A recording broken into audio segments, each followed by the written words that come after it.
তোমার কলিজার বন্ধুরা কেমন আছো তোমরা? তোমাদের মাঝে আজকে নতুন আরেকটি ঘটনা নিয়ে আসলাম। ঘটনা তোমাদের হাতের কাজ করতে ইচ্ছা হবে, তাড়াতাড়ি কানে হেডফোন নিয়ে বসে যাও আমার গল্পটি শোনার জন্য, কারণ রাতের কাজ করবে কিন্তু তোমরা 100% শিওর। আর আমার গিটার মাঝখানে আমি আমার ইমো নাম্বার দিয়ে ইমো নাম্বার কানেক্ট করে আমার সাথে যোগাযোগ করতে পারবে, তার জন্য কিন্তু পুরো ভিডিওটি দেখতে হবে। মধুরার স্বামী বিদেশে চাকরি করে, এক ছেলে আছে নাম নীল, শহরের একটি 4তলা বাড়ির 3তলার পুরোটা ঘিরে তাদের বিচরণ। তার বিয়ে হয় কমবয়সে।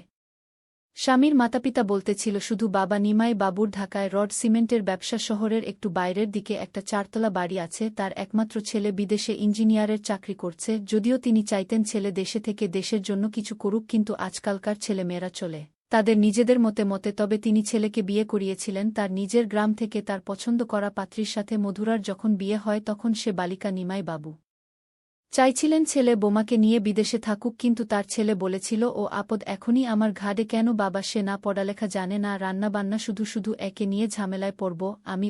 এই কথা শুনে একটু খারাপই লেগেছিল নিমাই বাবুর। তিনি বুঝলেন ছেলে এই বিয়েতে খুশি নয়, কিন্তু দমে যাননি তিনি। ছেলে বিদেশ পাড়ি জমানোর সাথে সাথেই বালিকাপুত্রবধূকে কাজকর্ম ও পড়ালেখা শেখানো শুরু করলেন। মধুরা গ্রামের মেয়ে, তার উপরে কম বয়সী, সুতরাং ভুল হলে শিশুর মশাই তাকে যেমন শাসন করতেন তেমনি নিজের হাতেই আবার স্নেহে ভুল শুধরে দিতেন।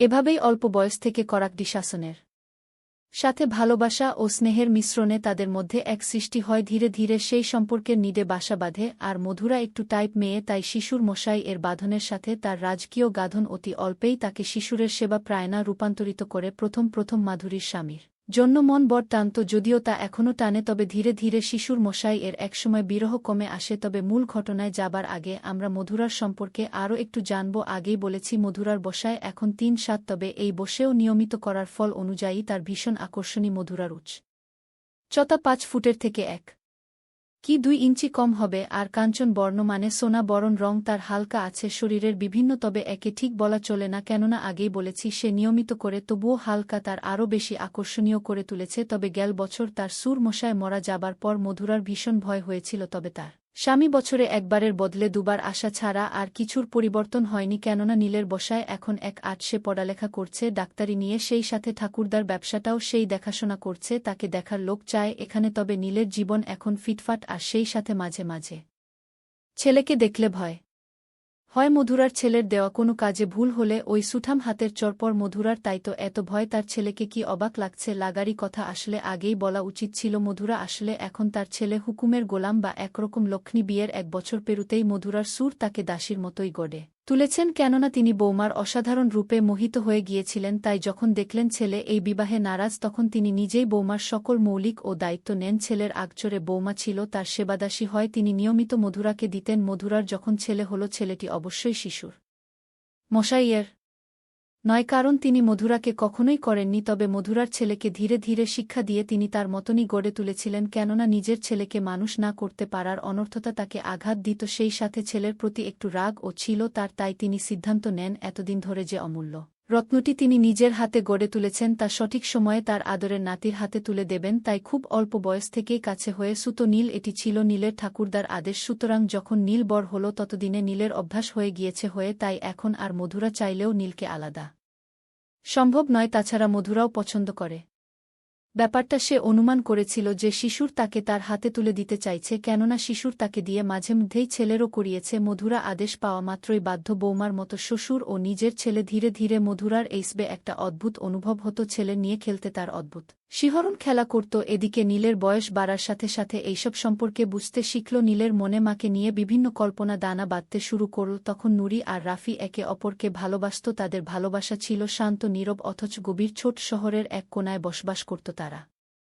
রোদের ঝলকানি, বৃষ্টির মৌনতা আর সন্ধ্যার নীরবতা যেন তাদের সম্পর্কের সঙ্গে মিশে। নুরি ছিল সাদামাটা একেবারে সাধারণ একজন মেয়ে, তার জীবনে বট কিছু ঘটেনি, কিন্তু সে কখনোই ভেবেছিল জীবন থেকে একটু আলাদা কিছু আশা করা উচিত। রাফি ছিল একটু লাজুক, তবে তার চোখে এক অদ্ভুত আভা ছিল, যে চোখের মধ্যে এত কিছু বলা ছিল, কিন্তু সেসব কিছু বলতো না। তাদের প্রেম ছিল নীরব, অজানা, যেন এক অদৃশ্য সুরের মতো। একদিন নুরি রাফির জন্য একটি চিঠি লিখে রেখেছিল, এমন এক চিঠি যা সে কখনোই পাঠাতে পারবে না। চিঠিতে ছিল তার হৃদয়ের সমস্ত অনুভূতি, তার ভয়, তার আশা আর তার নিঃশব্দ ভালোবাসা। প্রিয় রাফি আমার, ভাষায় যদি কখনো তোমাকে ভালোবাসা বলার সুযোগ পেতাম তবে আমি জানি তোমার চোখে সে শব্দের কোনো গুরুত্ব থাকত না। তুমি হয়তো বলবে, আমি তো জানি, কিন্তু জানো কখনো কখনো যা জানা হয় তা কথায় প্রকাশ করা কঠিন হয়ে পড়ে। আমি জানি তুমি তোমার ভেতরের গভীরতার কিছু অংশ আমাকে কখনোই জানাবে না, তবুও আমি জানি তোমার প্রতিটি বিশ্বাসে আমি আছি। তুমি যখন আমার পাশ দিয়ে চলে যাও আমি জানি না কেন মনটা একটু কাঁপে। তোমার নীরবতা হয়তো আমাকে এই অবস্থা থেকে মুক্তি দেবে না, কিন্তু আমি তবুও প্রতিটি তোমার অপেক্ষায় আছি। তুমি যদি একদিন বুঝো আমি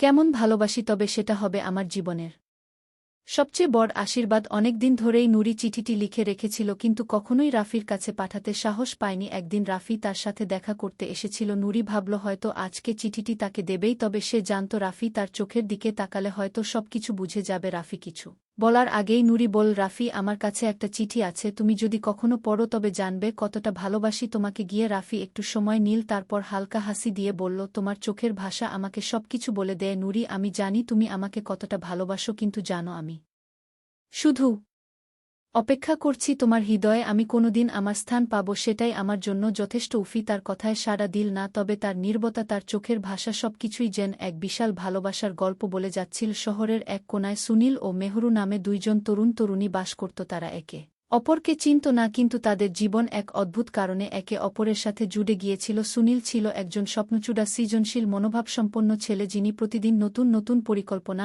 আর অ্যাডভেঞ্চারের খোঁজে বেরিয়ে পড়ত। মেহরু ছিল শান্ত, আত্মবিশ্বাসী এবং বুদ্ধিমতী এক তরুণী, যার জীবনের লক্ষ্য ছিল শান্তিপূর্ণভাবে তার স্বপ্নগুলো বাস্তবায়ন করা। একদিন সুনীল ও মেহরু এক ভ্রমণ গ্রুপে যোগ দেয়া অ্যাডভেঞ্চার ট্রিপ, একটি ট্রিপ যেখানে সবাই বিভিন্ন ধরনের চ্যালেঞ্জের সম্মুখীন হবে। প্রথম দিন থেকেই সুনীল মেহরুর দিকে আকৃষ্ট হয়। তার উপস্থিতি ছিল এক অদ্ভুত শান্তি ও শক্তির মিশ্রণ, যা সুনীলের হৃদয়ে অদৃশ্যভাবে সাড়া জাগিয়ে উঠেছিল। মেহরু সুনীলকে প্রথমে তেমন গুরুত্ব দেয়, তার জন্য সবকিছুই ছিল নীরব ও সুনির্দিষ্ট, কিন্তু ধীরে ধীরে সে বুঝতে পারে সুনীলের মধ্যে কিছু বিশেষত্ব আছে। সে হাসতে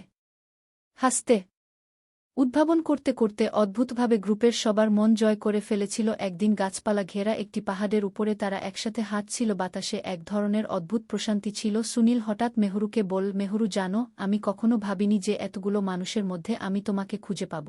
মেহরু একটু হাসল, কি খুঁজে পেলে? সুনীল, একটা শান্তি, একটা পরিচিতি। আমি জানি না কেন, কিন্তু যখন আমি তোমার পাশে থাকি মনে হয় পৃথিবীটা অনেক সহজ হয়ে যায়। সুনীল বল। মেহরু নীরব থেকে গেল, কিন্তু তার চোখের ভাষায় এক ধরনের মৃদু প্রতিক্রিয়া ছিল। সে কিছু বল না, কিন্তু তার মনেও এক অদ্ভুত অনুভূতি জেগে উঠেছিল। তারপর সেই রাতে ক্যাম্প ফায়ারে বসে সবাই গল্প করছিল। সুনীল মেহরুকে পাশে বসতে দেখেই মনে মনে কিছু একটা ঠিক করে ফেল। একসময় সে হঠাৎ বলে উঠল, মেহরু, আমি জানি তোমার কাছে সবকিছু একটা খেলার মতো মনে হয়, কিন্তু তুমি কখনো ভাবো না কিছু মানুষের জীবনে এ ধরনের ছোট ছোট মুহূর্তগুলোই জীবনের সবচেয়ে বড়জয় হয়ে দাঁড়ায়। মেহরু তাকিয়েছিল, তারপর আস্তে বলল, তুমি কি বলতে চাও? আমি বলতে চাচ্ছি, আমি জানি না আমরা কতদিন একে অপরের পাশে থাকব, কিন্তু এই মুহূর্তটা, এই বিশেষ সময়টুকু আমি চাই। তুমি জানো আমি তোমাকে পছন্দ করি। মেহরু কিছুটা চমকে উঠেছিল, তবে সুনীলের কথায় তার হৃদয়ের গহীনে এক নতুন অনুভূতি গজিয়েছিল। সে শান্ত হয়ে বলল, আমিও তোমাকে পছন্দ করি সুনীল, তবে আমাদের জন্য এটুকুই যথেষ্ট নয়। আমাদের ভালোবাসা, আমাদের সম্পর্ক, আমাদের একে অপরকে বুঝে নিতে হবে সময়ের সাথে সাথে। সুনীল হাসল। আমি জানি মেহরু, আমি শুধু সময়টা উপভোগ করতে চাই আর তোমার সাথে এটুকু শেয়ার করতে চাই। আমরা যদি একসাথে হেঁটে চলি তাহলে হয়তো পৃথিবীটা অনেক সহজ হয়ে যাবে। সেই রাতের পর সুনীল আর মেহরুর সম্পর্ক এক নতুন মাত্রায় পৌঁছাল। তারা একে অপরকে ভালোভাবে জানতে শুরুর পর তাদের ভালোবাসা আরও গভীর হতে থাকে। তারা জানত ভালোবাসা কখনোই সহজ নয়, কিন্তু যদি একে অপরের পাশে থাকো তবে সবকিছু সঙ্গী হয়ে যায়। শেষ পর্যন্ত তাদের জীবনের অদৃশ্য গল্প একটি বাস্তব গল্পে পরিণত হয়েছিল, ভালোবাসার গল্প যা সময়ের সাথে আরও শক্তিশালী হয়ে উঠেছিল।